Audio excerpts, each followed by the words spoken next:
একটা সময় ছিল যখন ঈদের আনন্দটা সত্যিই অন্যরকম ছিল।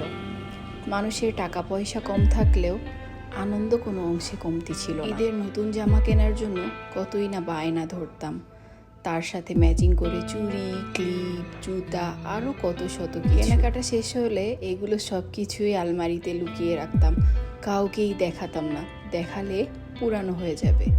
সত্যি আনন্দটা আর অনুভূতিগুলো অন্যরকম। এখন হয়তো মানুষের অনেক টাকা বেড়ে গেছে, কিন্তু সেই আগের মতো সুখ, আনন্দ, শান্তি সেগুলো আর কোনোটাই নেই। চাঁদ রাতে বোনেদের সাথে মিলে মেহেদি পড়তাম, আরও কত শত মজা করতাম। আর এখন চাঁদ রাত আসলে কোনো কিছু তো মনেই হয় না। আর ঈদের দিনটা তো মেয়েদের সংসার জীবন সামলাতে সামলাতেই কেটে যায়, হয়তো নতুন জামা পরাটারও সময়ও পায় না কেউ কেউ। কিন্তু আগে ঈদের দিন সকালে ভোরে উঠে গোসল করে নতুন জামা পরে সেজে গুজে সবাইকে কখন দেখাবো, একটা অন্যরকম অনুভূতি ছিল। আর এখন নতুন জামা পরার সুযোগই তো হয় না, আর পরলেও কেউ যে দেখবে সেই মানুষটাই নেই।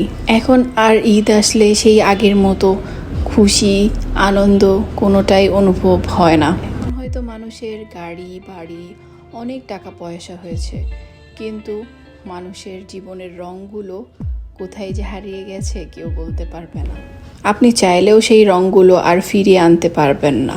এখন ঈদ মানে দায়িত্ব, ব্যস্ততা, আরও হাজারো কাজের ঝামেলা। বুঝতে শেখার পর থেকে ঈদের আনন্দটা আর নেই বললেই চলে। এটাই হচ্ছে এই কঠিন দুনিয়ার চরম বাস্তবতা। যারা এগুলোকে মেনে নিয়ে সামনের দিনগুলো আগাতে পারবেন তাদের জীবনটা সুখের হবে, আর যারা মেনে নিতে পারবেন না তারা বিভিন্ন সময় বিভিন্নভাবে বিভিন্ন অশান্তির সম্মুখীন হতে হবে। আমাদের জীবনের কোনো কিছুই রিপ্লেসেবল না, তারপরেও কিছু কিছু ক্ষেত্রে কিছু কিছু জিনিস রিপ্লেস করা গেলেও আগের পজিশনে কখনোই কোনো কিছু স্বয়ংসম্পূর্ণভাবে আনা সম্ভব না। এভাবেই যে কটা দিন যাবে হাসি মুখে পরিবারের জন্য, আরও প্রিয়জনদের জন্য দিনগুলো পার করে যেতে হবে।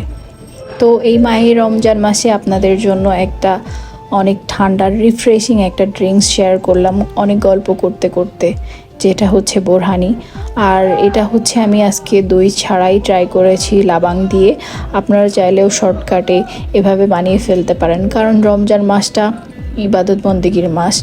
তারপরও ইফতারি তো আমাদের রমজানেরই একটি অংশ, ইফতারি তো করতেই হবে।